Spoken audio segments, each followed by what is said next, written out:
మీ దృష్టిలో అమ్మాయి అంటే? అమ్మాయి అంటే కాన్ఫిడెన్స్. కాన్ఫిడెన్స్ ఆటోమేటిక్గా it will make people attractive. అంటే అలా తిరిగి చూస్తారు కాన్ఫిడెంట్ పీపుల్ని. అది అమ్మాయి కాన్ఫిడెంట్గా ఉంటే ఇంకా చక్కగా కనిపిస్తారని. కానీ మీలాంటి వాళ్ళు ఎక్కడో అక్కడో ముత్యం అక్కడో ముత్యం అన్నట్టు ఇవన్నీ కలిపితే ఒక దండైనట్టు వెరీ ఫ్యూ పీపుల్ ఒక స్టేజ్కి వచ్చి మీ అంతటా మీరు మీ కాళ్ళ మీద నిలబడి మీకంటూ ఒక గుర్తింపుని తెచ్చుకున్న వాళ్ళు చాలా తక్కువ మంది మ్యామ్ సొసైటీలో. ఇప్పుడు అఫ్ కోర్స్ ఇప్పుడు పర్సంటేజ్ వైజ్ చాలా పెరుగుతుందని చెప్పాలి. కానీ ఈ రోజుకి అమ్మాయి అని అంటే పెళ్లి చేస్తే అత్తారింటికి వెళ్ళిపోతుంది, ఇంటి పేరు మారిపోతుంది, రేపు పిల్లలు వాళ్ళ పొరుళ్ళు పోయడానికి ఇంత ఖర్చు అవుతుంది, కనడానికే భయపడుతున్నారు ఈ రోజుకి కూడా. అలాంటి వాళ్ళకి మీరు ఏం చెప్తారు? అంటే అవన్నీ ఉండడం వాస్తవమే. అంటే అమ్మాయికి పెళ్ళి, పొరుళ్ళు, తర్వాత పిల్లలు, ఇవన్నీ ప్రకృతి ఇచ్చిన వరాలు. ఇవి అది వరంగా చూస్తున్నారా మ్యామ్? మీరు వరం అంటున్నారు. వరాలు దాన్ని ఒక అసెట్ గా మార్చుకోవడానికి ప్రాబబ్లీ ఇందాక నేను చెప్పినట్టు విద్యతో వచ్చిన కాన్ఫిడెన్స్, ఎకనామిక్ ఇండిపెండెన్స్తో వచ్చిన కాన్ఫిడెన్స్, ఎక్స్పోజర్తో వచ్చిన కాన్ఫిడెన్స్ ఐ థింక్ బ్యాలెన్స్ చేసుకోవడానికి శక్తిని ఇస్తుంది. ఒకటి. రెండు, యుక్తిని కూడా ఇస్తుంది. ప్రాబబ్లీ మన మదర్స్ టైంలో ఆ యుక్తి లేకపోవచ్చు, శక్తి ఉంది కానీ యుక్తి లేదు కాబట్టి నిజం వాళ్ళు అలా వేరేది ఏమీ ఆలోచించకుండా వాళ్ళకు కండిషన్ చేసిన పనులు మాత్రమే చేసుకుంటూ వెళ్ళిపోయారు. ఇప్పుడున్న అమ్మాయిలకు యుక్తి కూడా యాడ్ అయింది కాబట్టి ఐ థింక్ ఇంకా బాగా చక్కగా చేసుకోగలుగుతారు అనే అంటే చూస్తున్నాం కదా, there is lot of advancement. అవును అవును. ఇంకా మధ్యతరగతి, తర్వాత మధ్యతరగతి కంటే తక్కువ దిగువన ఉండే వాళ్ళు అమ్మాయిని కనాలంటే ఒకటి వరకట్నం. ఆ వరకట్నం వల్ల అమ్మాయి ఒక భారం అనే అనిపిస్తుంది. కానీ ఆ వరకట్నం అనేది లేకపోతే ఒకటి.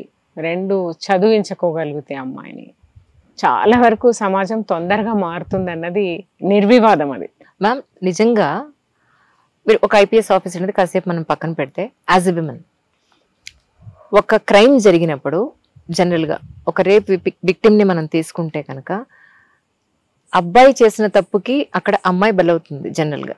అంటే అక్కడ అమ్మాయి సమ్ టైమ్స్ తప్పు ఉందా లేదని మనం పక్కన పెడితే, ఒకవేళ ఇన్ కేస్ రేప్ జరిగిందంటేనే అమ్మాయి విక్టిమ్.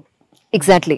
బట్ కానీ చాలా మంది దాన్ని రకరకాలుగా కథలు వెళ్తారు కాబట్టి అటు ఇటు కూడా నేను మాట్లాడాల్సి వస్తుంది. ఎందుకంటే కమెంట్స్ చాలా ఈజీగా పెట్టేస్తారు మ్యామ్, అందుకని రెండు వైపుల నుంచి మాట్లాడాల్సి వస్తుంది.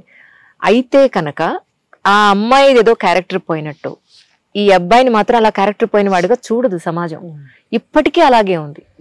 దీన్ని మీరు ఎలా తీసుకుంటారు? యాక్చువల్లీ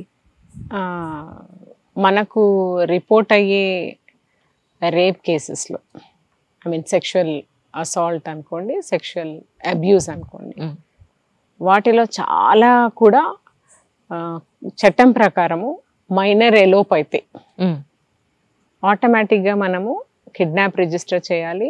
అమ్మాయిని మనం వెతికి పట్టుకోగానే రేప్ రిజిస్టర్ చేసేయాలి, పోక్సో. ఆటోమేటిక్గా అది కన్వర్ట్ అయిపోతుంది పోక్సోకి, అంటే చైల్డ్ రేప్ కింద కన్వర్ట్ అవుతుంది మైనర్ అవుతే. మా భాషలో అది టెక్నికల్ రేప్ అని పిలుస్తారు. ఎందుకంటే it is a romantic relationship. చాలా పెద్ద చర్చ జరుగుతోంది ఈవెన్ ఆనరబుల్ సుప్రీం కోర్ట్ స్థాయి వరకు కూడా దీన్ని మనం రేప్గా పరిగణించాలా లేదా అని. కానీ సోషియో కల్చరల్ ఆస్పెక్ట్స్ చూస్తే ఇప్పుడు మాకు రిపోర్ట్ అయ్యే 10 కేసుల్లో దాదాపుగా 5 వరకు 6 వరకు ఇవే ఉంటాయి. In 10, 6 are minor elopements which get converted, అంటే రొమాంటిక్ రిలేషన్స్. ఆ అమ్మాయికి పరిపక్వత లేక వెళ్ళి ఉంటుంది. రెండు, విల్లింగ్ గానీ సెక్షువల్ యాక్ట్లో కమిట్ అయిపోయి ఉంటుంది. కానీ ఆ అమ్మాయిని ఒక్కసారి ఆ యాక్ట్లో కమిట్ అయిపోయిన తర్వాత ఆ అమ్మాయి అబ్యూస్కి గురి అయినట్టే.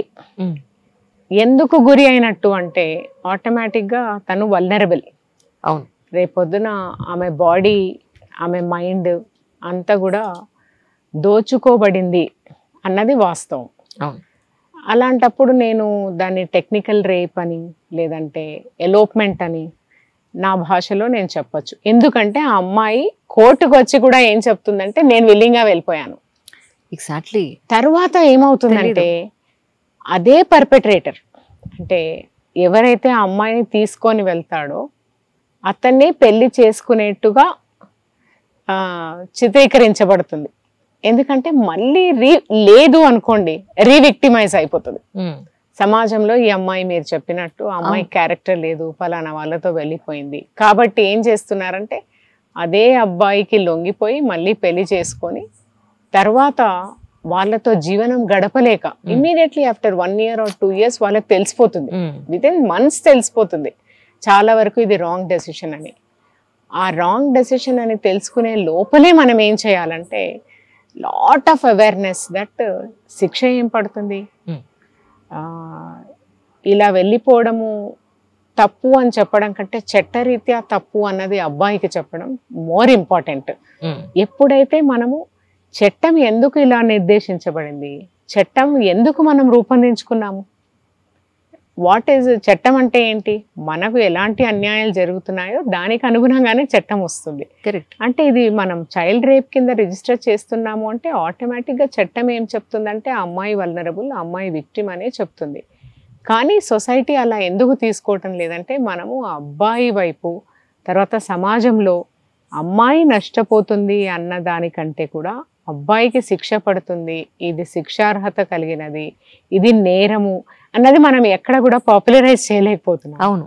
అది చేసిన రోజు మీరు చెప్పినట్టు అమ్మాయి అంటే నేను విక్టిమైజ్ అయిపోయాను అని అనుకోకపోవచ్చు, అనుకునే రోజులు తగ్గుతాయి. నేను తెలియకుండా నేను చీట్ అయ్యాను అని చెప్పగలుగుతుంది. Correct correct. అండ్ చీట్ అవ్వబడింది అమ్మాయి అనే సమాజం అనాలి, కానీ అమ్మాయి తప్పు పని చేసింది అనడము సమాజంలో పరిపక్వత లేకపోవడం కంటే కూడా మనం సోషల్ స్టాండర్డ్స్ ఇంకా పెంచుకోవాలి, చట్టాన్ని గౌరవించాలి, చట్టం ఎందుకు చేసుకున్నాం మనం అన్నది అవగతం కావాలి.